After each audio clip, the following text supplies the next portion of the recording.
Hola, bienvenidos a GCSE Spanish Practice. My name is Marina, and today we're going to work on the higher dictation part in the listening paper, which is worth 10 marks out of 50. If you know what you're doing, please skip to the exercise. Otherwise, stay, and I'll explain it very briefly. So, dictation. This is section B of your listening paper. You will complete all the questions, and then there will be the final bit, which is listen to 5 sentences in Spanish and write down the words you hear in Spanish as well. In order to do so, you will listen to it 3 times. First, normal pace, slow, and then again back to normal. And you will write down everything you can hear in Spanish using your knowledge of Spanish pronunciation and spelling. If you would like to refresh that knowledge, please check the description box for a video on this. Now, the important thing is that your answers do not need to be perfect. So please do not leave any blanks. And this is because there are marks for accuracy. So how correct the words that you've written down are in terms of spelling and accents, but also if they communicate. So maybe the difference between a B or a V, okay, is not so important as long as that message conveys. So here we go. This is what section B looks like in your paper. You are provided some space to write down your answers. And these sentences are never 2 lines long, okay? So that's it, really. That's all we have to do. So if you're ready for the exercise, let's go. Now, just a reminder, there will be 2 words that you probably never heard of before, or maybe you have, okay, but they are not in the vocabulary list for your exam board.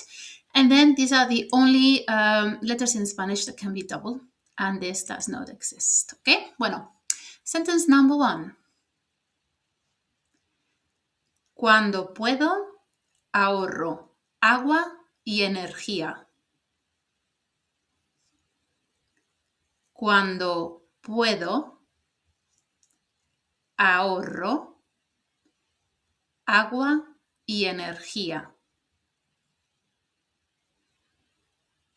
Cuando puedo, ahorro agua y energía.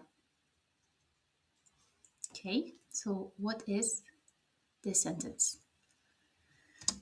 Cuando puedo, ahorro agua y energía. If you'd like to see if you know what this means, just stick to the end of the video and I will translate all 5 sentences for you.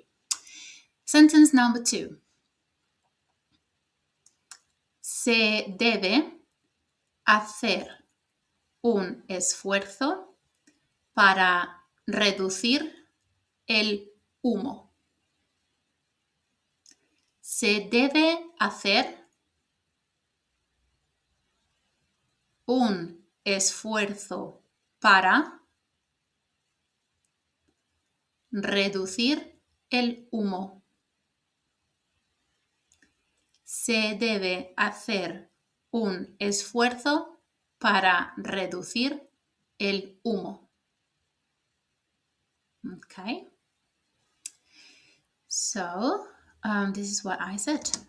Se debe hacer un esfuerzo para reducir el humo. And this H we cannot tell is there, but it is in the vocabulary list for the exam board, so that's a word we should know. Okay, sentence 3. Mañana se van a deslizar en la nieve. Mañana se van a deslizar en la nieve. Mañana se van a deslizar en la nieve.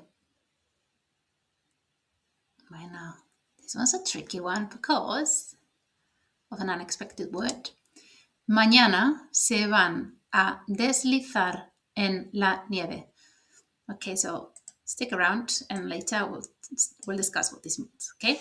Although maybe you have an idea already. Sentence 4, frase número 4.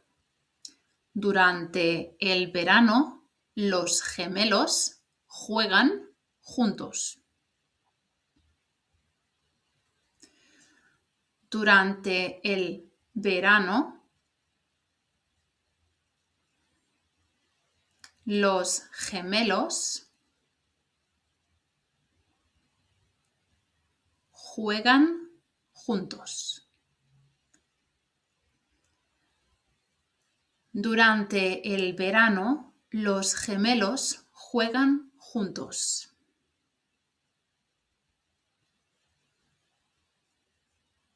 Ok, a ver. Durante el verano, los gemelos juegan juntos. Maybe you know this word from early years like year 9, year 8. But it's an unexpected word because I couldn't find it anywhere in the vocabulary glossary. Okay. And número 5, sentence 5.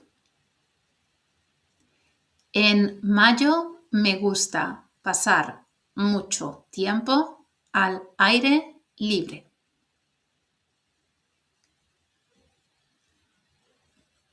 En mayo me gusta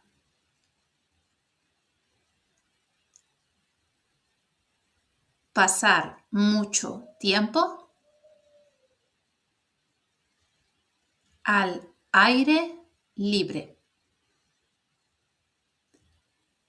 En mayo me gusta pasar mucho tiempo al aire libre.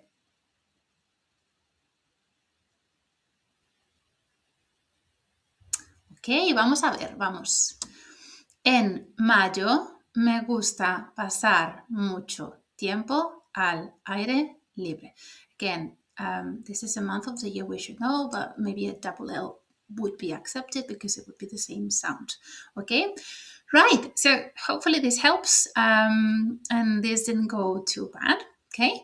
Remember, you will get up to 5 marks for communication, so maybe there are some spelling mistakes, but you still convey the same meaning. If you, for example, gave this piece of writing to my 90-year-old grandma, okay, she would still understand. So that is good. And then obviously accuracy, sometimes we can tell there's an age because we know hacer, maybe humo is not so common, so maybe you wrote this one without an age, but that's fine, you'll still get that mark, I guess. Now let's discuss the bits that we don't understand now. Deslizar and gemelo. So let's start translating from sentence 3 and sentence 4. So if you stick around now, it's because we want to practice some translation into English, okay? And this way we can practice vocabulary and grammar structures. So we start here so that we know what these mystery words mean. Tomorrow, they are going to glide on the snow. To glide or to slide, deslizar. Okay, it is a word that is not included in the syllabus, but there's this sound here that we're testing. There's this sound that we're testing. So here we go. And then sentence 4. Durante el verano, los gemelos juegan juntos. Lots of in this one. Maybe you wrote gemelos with a J instead. That's fine. It's not so common a word. During the summer, the twins, so siblings, 2 siblings that happen to be born at the same time, they were together in their mom's belly, play together. Okay. Now let's go up to sentence 4.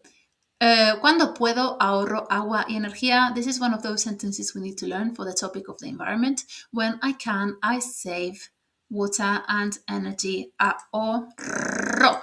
Okay? If you cannot roll your R's, that's not a big problem. That's fine. But this one, we would never say ahorro. Okay? So that's why we say ahorro. Right. Número 2. Se debe hacer un esfuerzo para reducir el humo. One must make an effort to reduce the smoke. The smoke meaning the exhaust or those fumes coming from cars and traffic in general. Okay, and finally, in May, en mayo, me gusta pasar mucho tiempo. I like to spend a lot of time al aire libre, outdoors. Okay? Voilà. So this is it. For more videos, for more practice, come back. There are new videos every week.